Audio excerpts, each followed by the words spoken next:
pemerintah kami mengucapkan terima kasih bahwa sebetulnya hari ini telah mendiskusikan. Sebenarnya sudah cukup lama disampaikan bahwa ada rencana hibah lampu listrik tenaga surya. Artinya ini luar biasa nanti.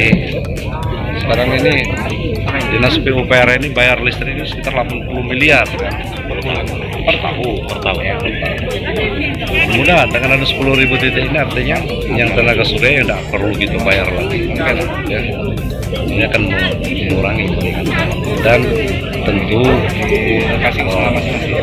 seperti saya sampaikan Palembang ini 400 km walaupun upaya kita sudah maksimal dari Dinas PUPR PUPR AKP ya, untuk menerangi Kota Palembang pasti ada tempat-tempat yang belum terang.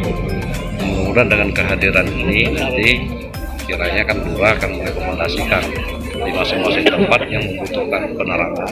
Ada 10.441 titik, jadi cukup banyak. Sekota Palembang atau? Sekota Palembang.